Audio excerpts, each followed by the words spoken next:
Hey guys, how's it going? Hope you're doing well out there, and as you can tell by the title and the thumbnail, we're talking about the Game Awards on this surprisingly cold December day in Tokyo.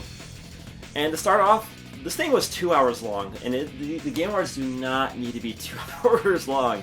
Like, you could cut out at least like a good 30 minutes of the whole broadcast and just save everybody a bunch of time and money, but I digress. Jeff Keighley needs that sponsorship money, I suppose. But anyway, if you don't know anything about the Game Awards, it's the closest thing to a gaming equivalent of, say, the Academy Awards or the Oscar Awards or the Tonys for video games. And even though it's recent in the grand scheme of things, it has evolved into a fairly prestigious award, I guess. I hesitate to use the word prestigious, but I guess it kind of is at this point. With any year with the Game Awards, there's a lot of hype, there's a lot of drama, there's a lot of salt, and there's a lot of premieres, and I'm going to talk about them here. So, I'll just get the award stuff out of the way first. The Last of Us 2 really swept the awards for better and for worse. I do think the game does do some things really well, like, I think the performances are really good. I cannot knock the people who were performing in the game, they did really well. And the accessibility options in that game too are top notch. Like, Naughty Dog did a bang up job with those aspects of The Last of Us Part 2, but really, the game got Best Narrative, Best Game Direction, and Game of the Year.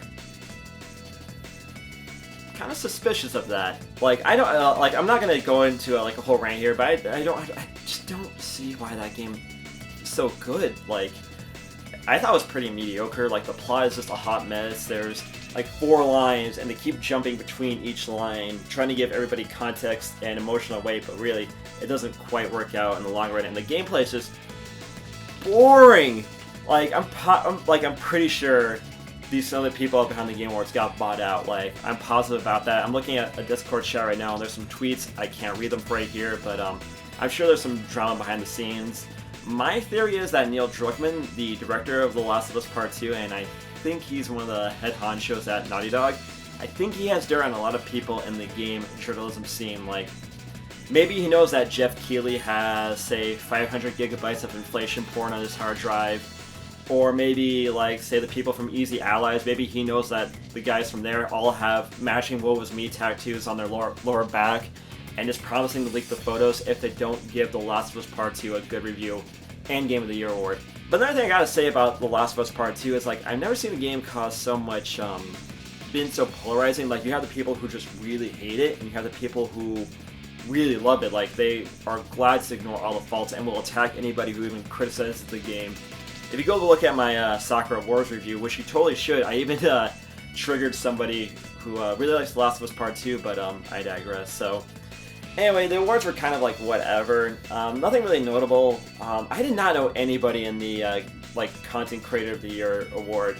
Maybe they play games I don't play, like Fortnite or Apex or whatever. But I felt like totally out of the loop there. They had a performance from Eddie Vedder. Okay, so yeah, the awards themselves were kind of just, you know, whatever. It's nice seeing Keanu because everybody loves Keanu Reeves. And it's always great to see Reggie too, because everybody loves Reggie Fils-Aimé. But with that out of the way, let's get into the premieres. And I'm gonna be real with you guys here. There wasn't a whole lot this year that was really interesting. I feel like Nintendo kind of redefined the script for gaming premieres. Is that if you just have your own event, people will go to you for your event. You'll get your own audience. You don't have to fight for attention at one of these bigger awards. However, it does benefit those guys who don't have that capital for their own, like, broadcasts. Like, I don't think the Dragon Quest or the Mass Effect announcements would have been so powerful if they were announced on just some, you know, random Tuesday in January, for example. But for the stuff that actually did interest me personally, Sephiroth, really cool character, really good pick for Super Smash Bros. Ultimate. A lot of people were thinking that it was going to be Jonesy from Fortnite, but I'm glad that's not the case. I think Jonesy, he could come at some point, but for now, Sephiroth, excellent pick. I'm very excited to play as him in Super Smash Bros. Ultimate. New Ghosts and Goblins really looks cool. I really like those games, and I'm glad that Capcom is treating their old back catalog of arcade titles with the respect they deserve. Scarlet Nexus looks pretty cool. It looks like a Fallout 2 games like God Eater and Code Vein, so I'm in there for that one. Plus, it was just really refreshing to have a game with an anime art style. Yeah, that's right, anime saving video games. And there are 2 more games. There was a dragon game that looks... Well, I'm really surprised it's not like a new Panzer Dragoon, but it's basically Panzer Dragoon, and it looked kind of cool. I think it's PC only though, which is kind of a shame.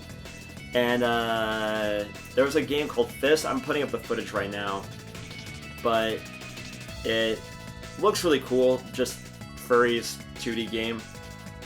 I think I'm down. I'll play that game. I guess I gotta say is that nothing else really excited me this year in terms of premieres. Like, I know 2020 has been a crazy year.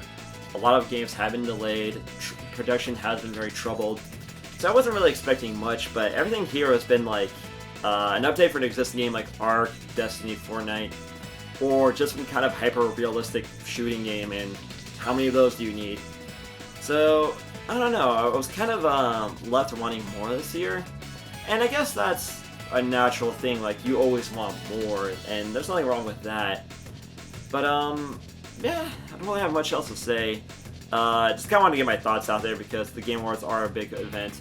But it seems that, like, they were going up in, like, popularity, like, going up in prestige from, like, 2015 to 2016 to 17. I think at 17 they really, like, peaked.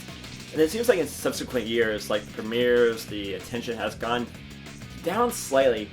Am I crazy, or do other people feel that way too? I mean, at the end of the day, the Game Awards, much like any other awards show, is not really about the art so much. I mean, it's celebrating the art, but really it's just kind of a corporate cash grab. Like, I really don't think The Last of Us 2 won those wins legitimately, and I guess I'll just leave it at that. But anyway, yeah, let me know what you guys think about the Game Awards in the comments.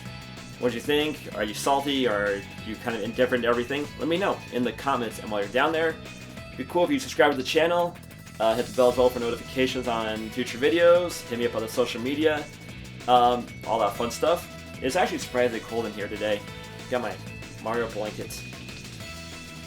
Keeps me nice and warm. But anyway, guys, I'll see you later. Just wanted to do this one for fun. So later, have a good day. Stay safe, wear your mask.